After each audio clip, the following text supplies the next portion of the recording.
Have you ever felt like you're doing everything right and still getting treated like an option?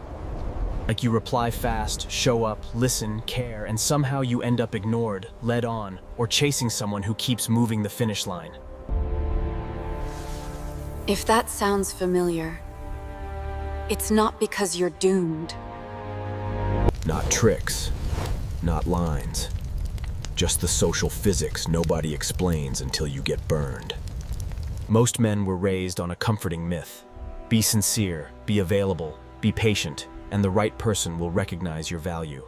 Then real life happens.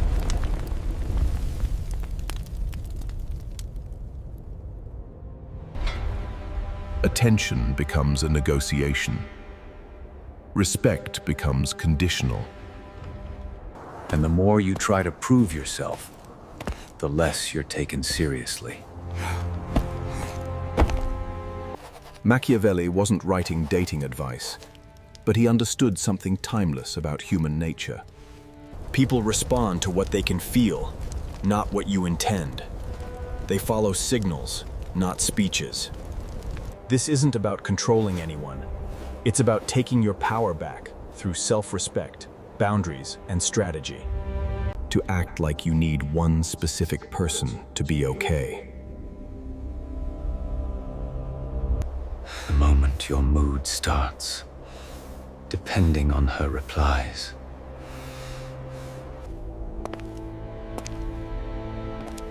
Your confidence starts rising and falling with her attention. You've handed over your center. And people can feel that, even if you never say it out loud.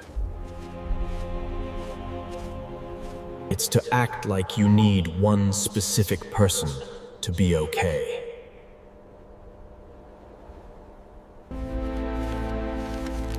Look at the small behaviors that seem harmless. The long paragraphs explaining what you meant.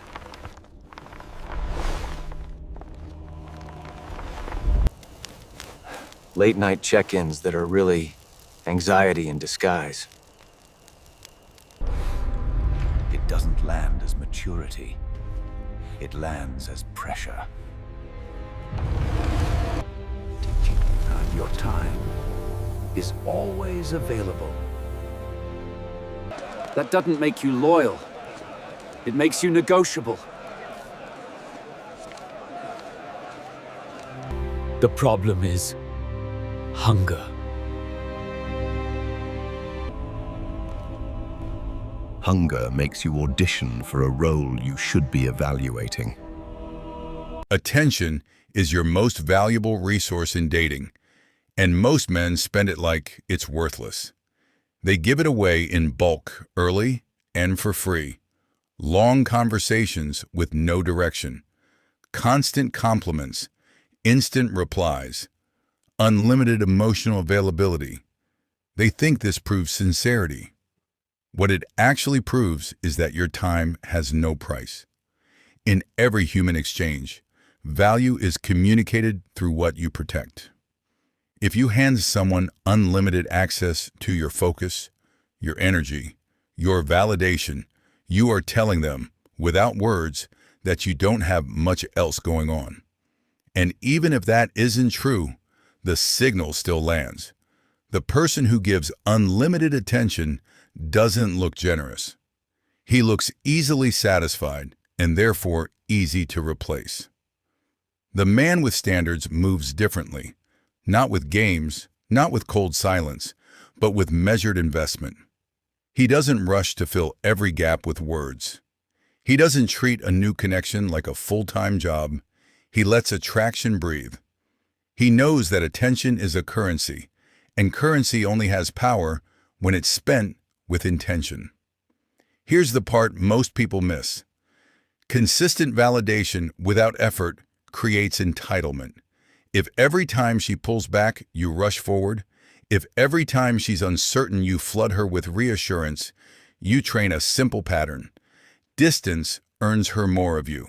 That flips the entire dynamic. Now she controls the rhythm and you're just reacting. So the rule is earned access. Your attention should grow when respect grows, when consistency grows, when effort is mutual. If she shows up, you show up. If she invests, you invest. If she's vague, inconsistent, or hot and cold, you don't punish her. You don't lecture. You simply stop paying premium attention for discount behavior.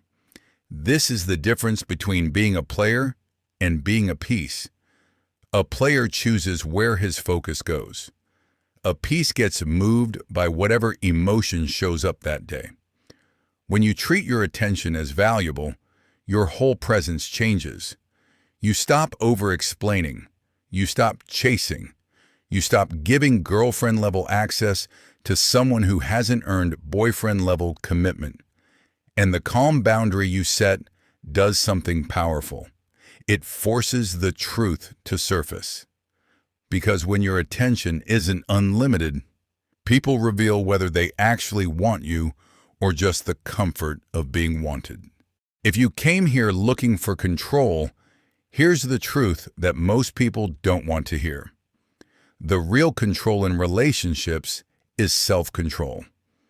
Because when a man can't manage his own emotions, he doesn't become more powerful. He becomes predictable. And predictable men are easy to trigger, easy to steer, and easy to replace. Jealousy is a good example. It starts as fear. Fear of losing her, fear of not being enough, fear that someone else can take your place. But when you don't have emotional control, fear doesn't stay inside. It turns into questions you don't need answers to. Accusations disguised as jokes. Surveillance.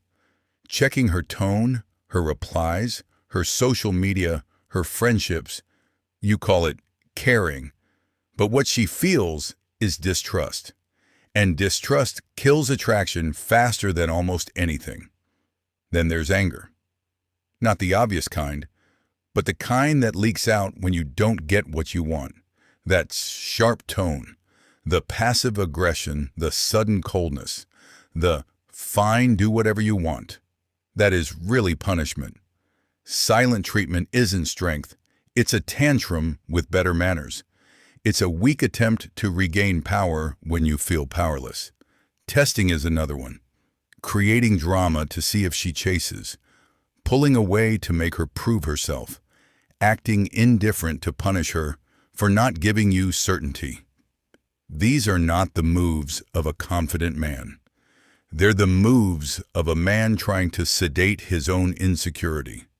A steady man doesn't need to control a woman because he can control himself.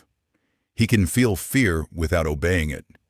He can feel jealousy without acting on it. He can feel anger without turning it into damage. That's emotional armor. Not pretending you don't care, but staying in command while you do. And self-command must come with consequences, not threats. If something is disrespectful, you don't explode. You don't beg.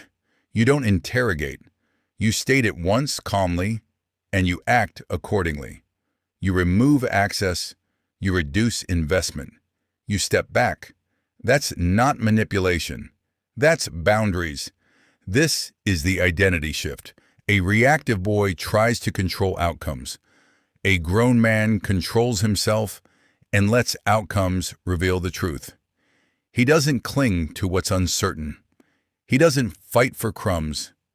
He doesn't trade dignity for temporary peace. Because he knows the moment you lose control of yourself, you lose your position. And once your position is gone, no amount of chasing will bring it back. So here's the point of all this. You're not learning tricks. You're rebuilding your position. Because the problem was never that you cared too much. The problem was that you gave too much of yourself to someone who hadn't earned it, and then you tried to force certainty out of uncertainty. When you stop acting like you need one person to feel okay, your energy changes. When you treat your attention like a currency instead of a donation, the dynamic changes. And when you learn to control your own emotions instead of trying to control the relationship, your presence becomes steady, and steadiness is rare. This is what separates the man who gets respected from the man who keeps getting tested. The respected man moves with standards. He doesn't over-explain. He doesn't chase closure. He doesn't reward inconsistency with more effort. He doesn't punish with drama either. He simply adjusts his investment to match reality. He stays calm, speaks directly, and lets time prove what words can't. Now the challenge is simple, but it's not easy. Decide what you will and won't tolerate, and live like you mean it. If someone is inconsistent, don't negotiate your dignity to keep them close. If someone disrespects you, don't argue your value. Remove access. If someone wants the benefits of you without the responsibility of you, stop paying full price for half effort. Not loudly, not bitterly, just cleanly. Because every time you stay where you're not valued, you teach people that your boundaries are flexible. If you do this, you won't just change your dating life. You'll change how you carry yourself everywhere. And in the next video, I'll show you how to spot manipulation early and how to test someone's character without playing games or turning cold. For now, comment the one pattern you're done repeating. Keep it honest, one sentence, and then act like the man who wrote it.